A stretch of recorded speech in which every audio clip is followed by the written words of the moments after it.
Welcome everyone to Retro Talks episode 3, and today we are going to be going through the history of the mighty performance tyrant known as the Nissan Skyline GT-R.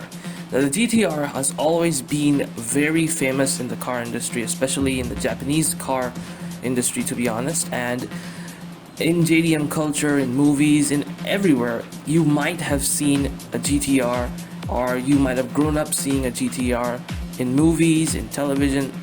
It's literally been everywhere, in video games. So today we're going to be discussing all of the GT-R's generations, and we will also see how the GT-R conquered a lot of the motorsports it participated in. So without further ado, I'm your host RetroKaizer, and let's go straight towards this video. So the first generation Nissan GT-R Skyline was produced in 1969 and ran all the way till 1972. The designer of the vehicle was Shinichiro Sakurai, and the body came in two styles, a four-door sedan and two-door coupe. The layout was a front-engine rear-wheel drive. Yes, it was not four-wheel drive from the start. It was powered by a 2-liter S20 inline-6 engine with a 5-speed manual gearbox. Now, the fact that some of you may not know is that the first model which came out was PGC-10, which came out in 4th of February 1969, and it was actually a 4-door. Yes, it was a 4-door car, but the two-door coupe body style came out in 1971 with the chassis code KPG C10. So it's that the two-door one is the one which came out later, and the car was originally 4-door. And the popular name which the PGC and the KPG C10 Skyline GT-R came to be known as was Hakosuka, which combines the Japanese word of box, hako, and the pronounced abbreviation of the Skyline, Suka. So there you go, Hakosuka, box Skyline. So a total of 1,945 PGC and KPGC 10s were produced, and they ran all the way till 1972 before the second generation Skyline was introduced.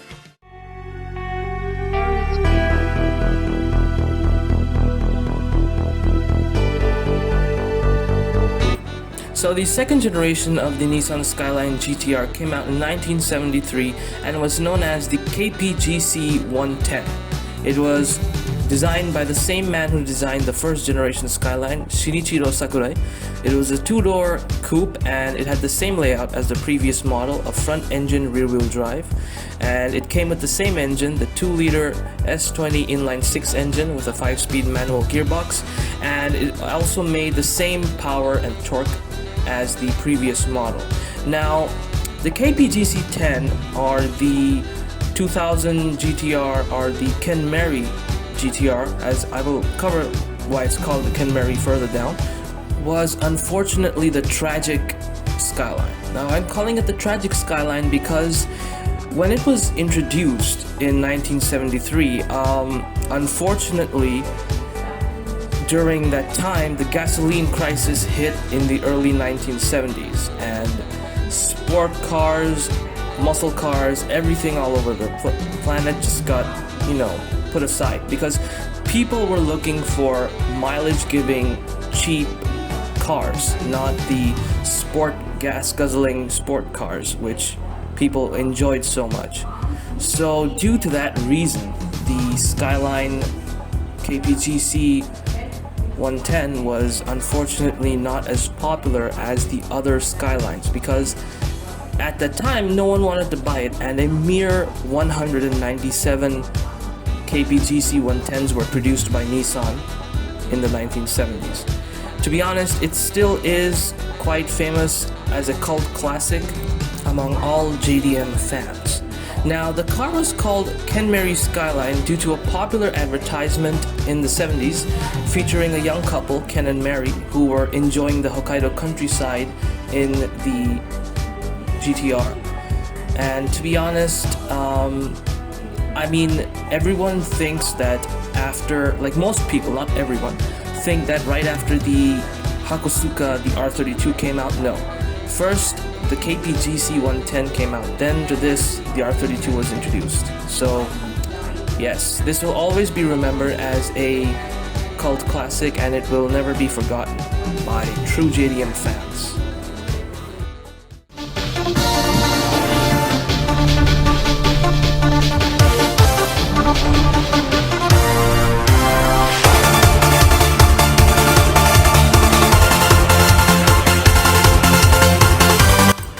The third generation Nissan Skyline GT-R came out in 1989 and ran all the way till 1994, and it was known as the B&R 32 or the R32. It was designed by Naganori Ito, and the body came in a two-door coupe, and this Skyline was the first Skyline to receive an all-wheel drive system. Yes sir.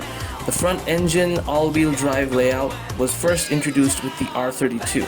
It was powered by the very famous 2.6-liter twin-turbocharged RB26 DETT inline-6 engine.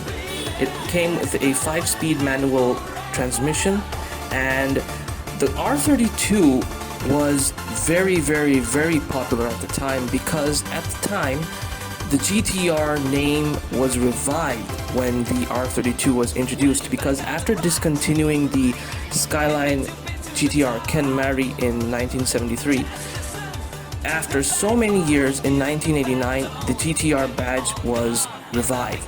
This R32 was the resurrection of the GT-R name, and this car was not only the revival, but it also had the stuff to back its legendary name up, because this car came with the RB26 twin turbocharged 2.4-liter engine. Now, this car was very powerful compared to the older GT-Rs, because this made 276 horsepower and it made 353 Newton meters of torque. Now, the R32 did not gain popularity just due to its motorsport domination. It gained popularity through something which was very revolutionary at the time. Nissan first introduced the Atessa ETS system, which is a special motorsport-oriented all-wheel drive system for vehicles, with the R32. Yes, the R32 was the first Skyline to receive the Atessa ETS. So although this gave the Nissan GT-R a very big performance boost, it actually added a lot more weight, about 100 kgs more to the GT-R's original weight, and it was actually put to a disadvantage against other 4000cc class cars. Yes sir. So Atessa helped, but also didn't help the GT-R R32. But aside from all that, the R32 is, and always will be, yet another very big cult classic in the JDM community.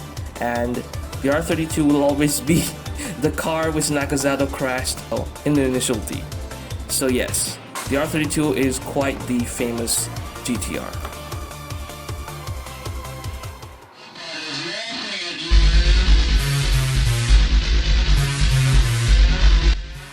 The fourth generation Nissan GT-R Skyline came out in 1995 and ran till 1998. This generation Skyline was designed by Kozo Watanabe, and it came out in two body styles, the GT-R, a two-door coupe and a four-door sedan. It also had the same layout as the R32, a front-engine all-wheel drive. The engine was the same twin-turbocharged RB26 DETT inline-6 engine with a 5-speed manual transmission. Now, this car was called the eBCN R33, and actually this GT-R also came in 4 doors. Like the first Hakosuka model, it had 4 doors. This one came with 4 doors as well. And in fact, it actually used the same turbochargers and the same engine as the R32, or at least they were considered, very identical to each other. And this actually had a V-spec, and also had the V-spec especially had a newer version of the Atessa ETS, and was actually a lot more better than the R32 in comparison. And The R32 ended its production on 9th of November in 1998, and Best Motoring, in fact, conducted a test of the R33 at the Nürburgring, and this actually came out when Doridori still had some hair on his head.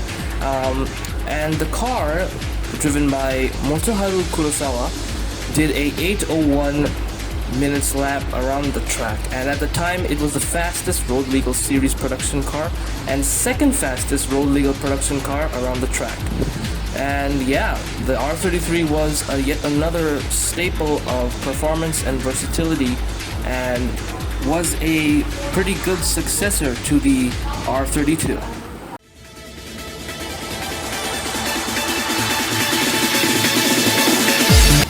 So the 5th generation Nissan Skyline GT-R came out in 1999 and ran till 2002, and in fact this generation of GT-R was the most famous among all of the GT-Rs. The mighty R34, are known as the GFBN R34.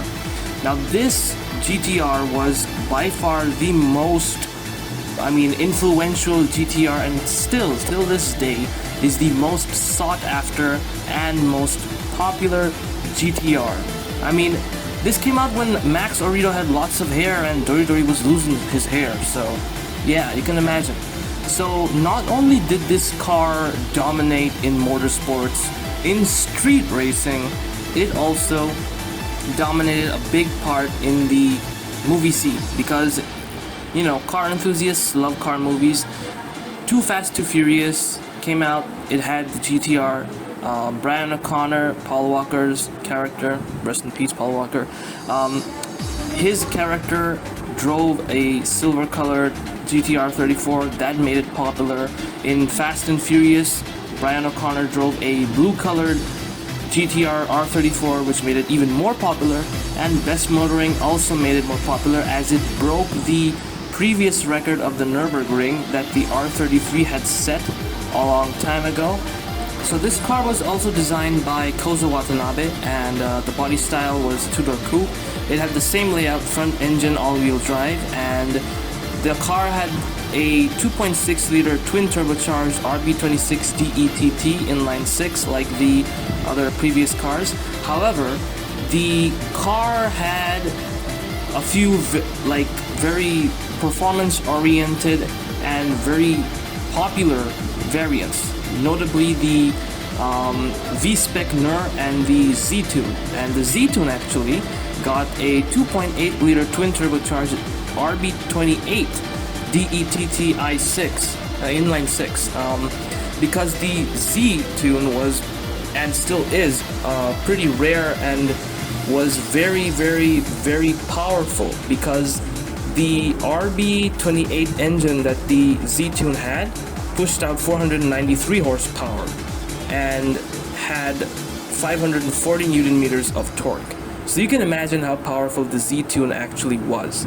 And because the base model of the GT-R actually was pushing out around 276 horsepower, and you can see that it's a very big jump from 276.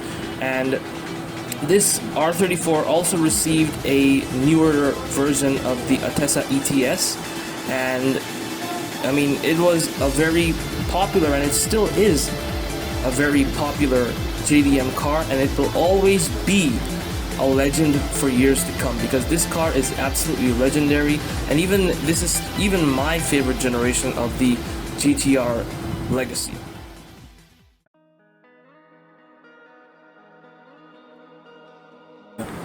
The 6th generation of the Nissan Skyline GT-R came out in 2007 and is still currently running and is still being produced. This model is known as the GT-R R35, or more simply and more commonly known as the Nissan GT-R. Now, this comes under the Sport and Grand Tourer car class, and it comes with a two-door body style, two-door coupe body style. The layout is still the same as before, a front engine all-wheel drive. However, the engine is quite different, because this comes with a 3.8-liter twin-turbocharged VR38 DETT V6 engine. Now this car has been running for a very long time, and over the years it has received all sorts of different, power upgrades because, it had to keep up with the times. So I'm gonna start saying them. From 2007 to 2010, the GT-R had 479 horsepower. From 2010 to 2011, it got 485. From 2011 to 2013, it had 523 horsepower. From 2013 to 2016, it had 542 horsepower. From 2016 to 2017, it had 547 horsepower. From 2017 to 2020, it had 562 horsepower. And currently, the 564 horsepower version is available because it came out from 2020 and it still is running. And however, the Nismo and Track edition of the GT-R has 601 horsepower, and the one-off GT-R 50, celebrating the 50th anniversary of the GT-R, had 710 horsepower. Now I won't be covering the GT-R 50 because it isn't really in mass production like the other GT-Rs that we covered. So yes, the R35 currently runs, and it is the successor of the very famous GT-R 34, and to be honest, the R35 also had and still has a lot of popularity. I mean, even this Skyline is a Godzilla. I mean, it still has the Godzilla name. This, like the R34 wasn't always called the Godzilla, but this one, the R35, comes with the Godzilla name. And this also dominated the motorsport and the street scene as well, as you can see on, you can open up YouTube and you can see all sorts of crazy videos with R35s all over the place. And this R35 truly is the successor to the Hakosuka R32, R33, and 34 because it carries out their driving spirit and driving experience with it.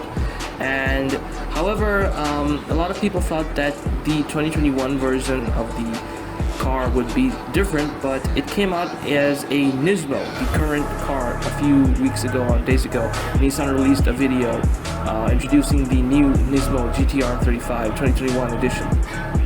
So yes, that's it.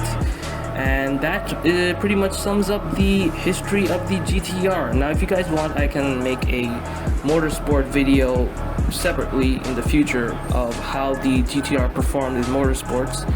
And well, unfortunately MRT doesn't have the GT-R 35, so I couldn't, make any cinematics with that. So I hope you guys enjoyed this video, and I hope you guys found it very informative because I had lots of fun making this video, and this is pretty much the biggest project of my channel. This is the longest video I've ever made. And yeah, so thank you very much for watching. Do stick around the channel. More videos like this and more gameplay videos will be coming out. So yes, do subscribe. Let's break that 1,000 subscriber goal this year. And this is RetroKaizer signing off, and all of you stay safe, be well, and always sanitize your hands. You gotta stay safe from the corona.